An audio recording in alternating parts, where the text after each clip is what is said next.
Hey guys, I wanted to share a project that I'm working on with some of the guys from the APEC conference. So in the listener call-in episode, I think Andy mentioned that, you know, complexity sometimes of visualizing or understanding the ideas about gravity and quantum space.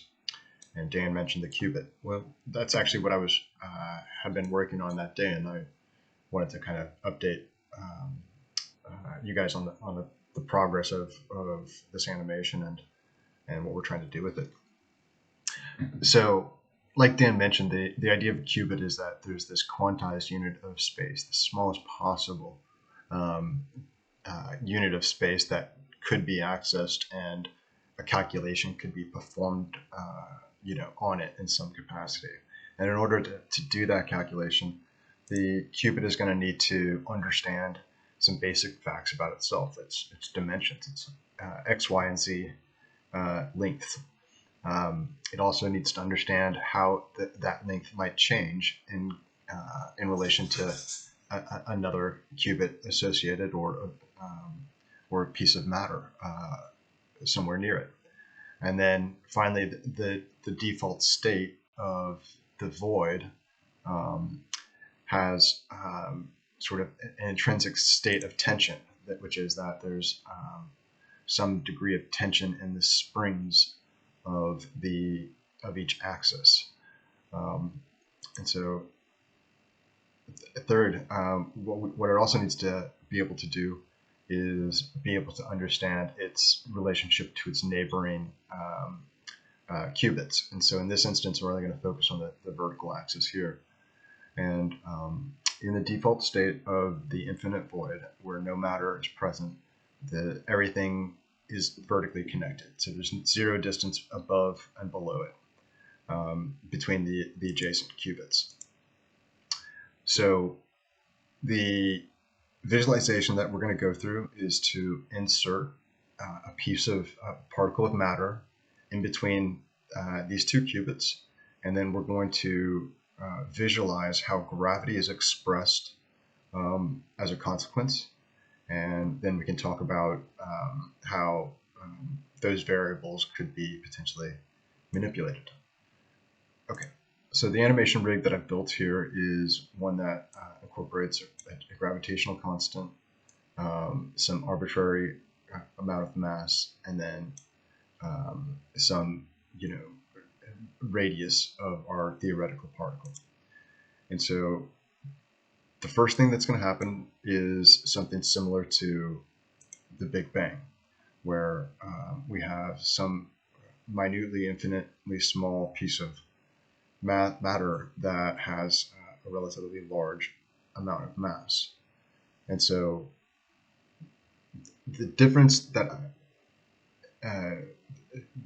I think maybe to conceptualize is that gravity is not as much a factor of matter as it is the absence of empty space.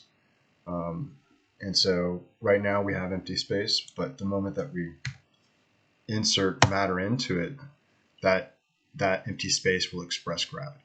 And we see that expression of gravity in the coiling of the spring. And so the idea is that this minute distance that's separating these two boxes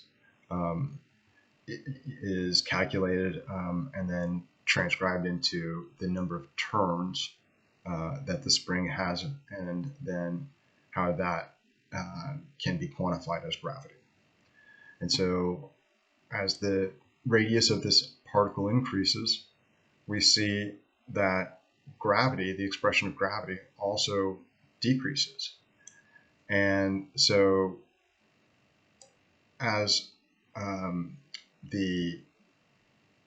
we progress away from the particle, we see that the number of turns in the adjacent qubit has also decreased, such that the expression of gravity changes the further away you get from the source of matter, and changes in an inverse relationship to the compression of each qubit, such that the more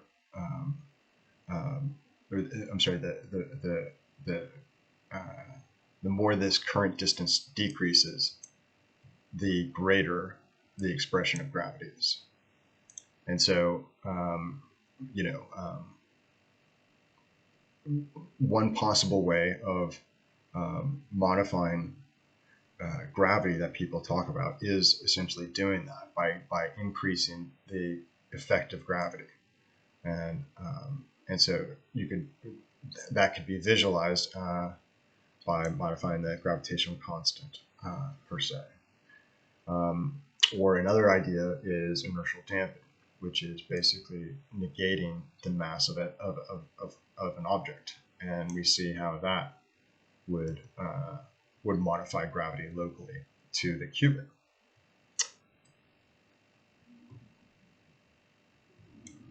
Okay, so I don't know how helpful it is in terms of changing or helping people understand gravity in a little bit different way, but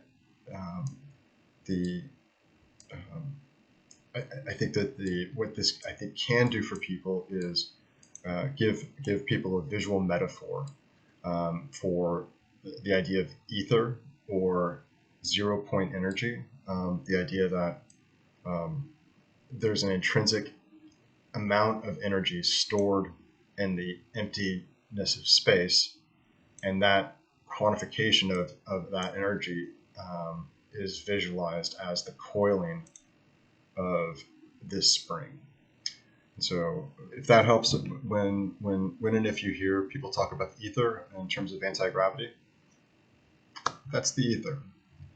Okay, listen, I really enjoy the podcast. I look forward to the next one, and I hope everybody that sees this, if they learn something, I'm super happy, and if I can improve it to make it more informational, please let me know.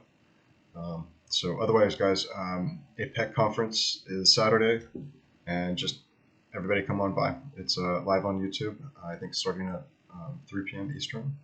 No, it's got to be earlier than that. I think it's by noon Eastern. So, all right, everybody, have a wonderful day, and keep looking up.